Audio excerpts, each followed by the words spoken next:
대통령실을 출입하고 있는 강연섭 기자와 자세한 이야기를 좀 나눠보도록 하겠습니다.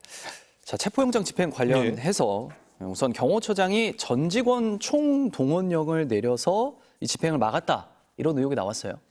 예, 그렇습니다. 공수처는 어제 체포영장 집행을 위해서 물리려고 막은 경호처 인력이 200명에 달한다고 했거든요.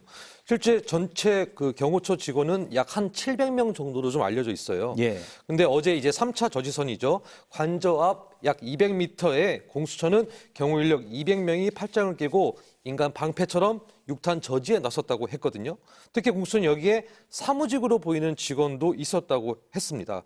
그런데 이제 박종중 경호처장이죠. 직원들에게 법대로 하라, 책임은 내가 지겠다라고 말했다는 언론 보도도 있었습니다. 예. 박 처장에게 이에 대해서 이제 사실 여부를 좀 제가 물어봤는데요. 아직까지 정확한 입장을 밝히진 않았고 경호처에 물어봐라라는 답이 왔습니다. 그런데 경호처에도 그래서 제가 다시 한번 사실 여부를 좀 물어봤는데 아직까지 확인해 줄 수 없다는 답만 보내왔습니다. 박 처장은 어제 군과 경찰에 인력 지원 요청을 했다, 이런 의혹도 나왔다고 하더라고요. 네, 그렇습니다. 어제 이제 1차, 2차 저지선이 뚫릴 때쯤이었죠. 박 처장이 이제 수방사 산하인 55 경비단과 경찰 202 경비단에 인력을 지원해달라고 요청을 했지만 군 경이 이에 응하지 않은 것으로 알려졌습니다. 이 역시 박 처장과 경호처에게 제가 물어봤는데요. 확인해 줄 수 없다는 답만 돌아왔습니다. 실제 공수처가 관저에 대한 수색영장과 윤 대통령의 체포영장을 제시하니까 박 처장은 경호법과 경호구역을 이유로 수색을 불허한다고 했었잖아요. 그런데 이제 경호처 직원들은 이런 박 차장의 부당한 지시에 따라서 결기를 보여줘도 총기까지 휴대하면서 윤 대통령의 체포영장 집행을 막아섰던 겁니다. 예. 사실상 이제 내란 우두머리 혐의를 받고 있는 윤 대통령의 충실한 방패막이 역할을 경호처 스스로 자임한 셈이 됐습니다. 그런데 박 처장 혼자 이런 지시를 주도했을 것 같지는 않아 보입니다. 네, 그렇죠. 어제 관저에서 이제 체포영장 지시를 진두지휘한 경호처 수뇌부는 박종중 경호처장과 김성훈 차장, 그리고 이강우 경호본부장이 주축으로 지금 거론되고 있습니다. 예. 실제 저희 그 카메라에 이들의 모습이 약간 포착되기도 했었거든요. 그 경찰청 차장 출신인 박 처장은요, 그 12.3 내란 사태와 관련해서 윤 대통령의 전후의 행적을 가장 잘 아는 인물입니다. 비상계엄 선포 직전이었죠. 12월 3일, 작년 12월 3일에는 이제 삼청동 안가로 조지호 경찰청장과 김복식 서울경찰청장을 불러낸 인물로 지목되기도 해서 경찰의 조사를 받기도 했습니다. 예. 또 그리고 박근혜 정부 시절에는 이제 경호처 차장을 맡았는데요.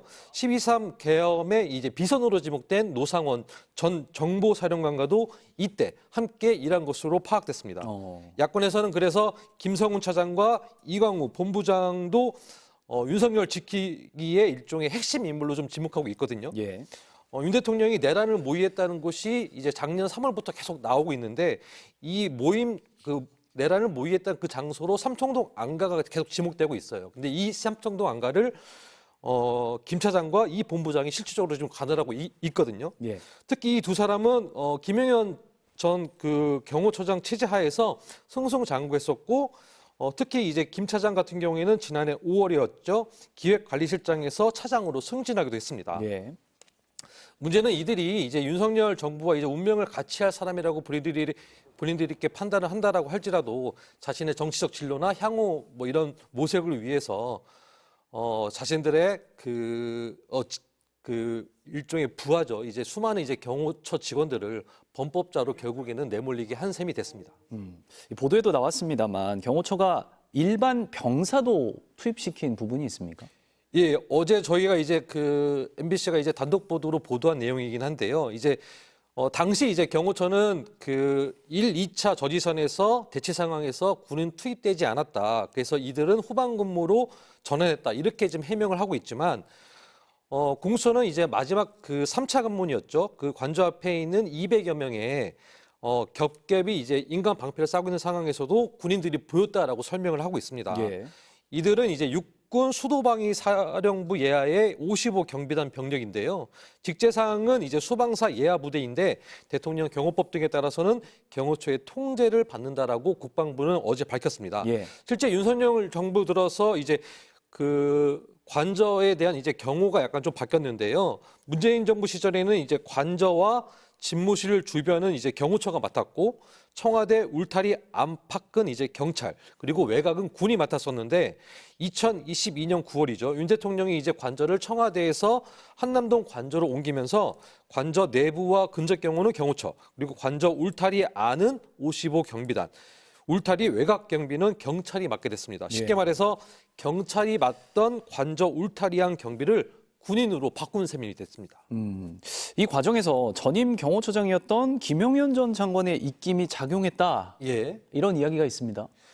네, 그렇습니다. 이제 김용현 전 경호처장이 경찰보다 군인이 부리기 편하다. 뭐 이런 이유를 들어서 이런 조치를 취한 걸로 좀 알려지고 있는데요. 네. 이번에 동원된 이제 55 경비단은 내란을 주도한 김용현 전 국방장관과 노상원 전 정부사령관이 함께 근무한 부대였어요. 그리고 또 직속 그 부대인 이제 그 수방사 같은 경우에는 김용현 전 장관이 2014년에 수도 방위 사령부의 사령관이기도 했습니다. 그래서 이제 민주당이 재작년 8월이었죠. 이 문제를 좀 지적했거든요. 군사정권 시대로 되돌아간 거 아니냐라고 지적하니까 당시 대통령실에서는 무분별한 억측이라고 일축했습니다. 하지만 2년 4개월 전 이렇게 무분별한 억측이라고 했던 것들이 결국에는 현실로 드러나겠습니다. 궁금한 건 최상목 대통령 권한대행이 왜 이걸 내버려 두고 있는 겁니까?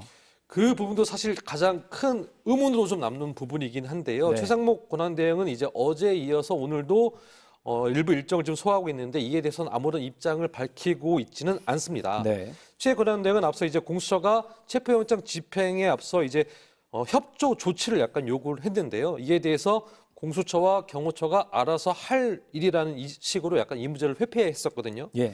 근데 이제 최 권한대행이 정시석 대통령 비서실장 요청에 따라서 경찰청 최고위급 간부에게 경찰 경호 인력을 관저에 투입하라는 지시가 있었지만 이를 경찰이 거부했다는 언론 보도도 있었어요. 예. 이에 대해서 아직까지 사실 여부를 좀 밝히지 않고 있거든요. 또한 그 대통령실 요청으로 최 대행이 군 병력을 철수하지 말라고 지시했다라는 보도도 있었어요. 이 역시 이제 만약에 이런 부분이 사실이라고 한다면 최 권한대행도 윤석열 대통령을 지키게 나선 거 아니냐 이런 논란이 불거질 것으로 보이는데 좀 책임 있는 해명이 좀 필요해 보입니다. 예, 강현섭 기자 잘 들었습니다.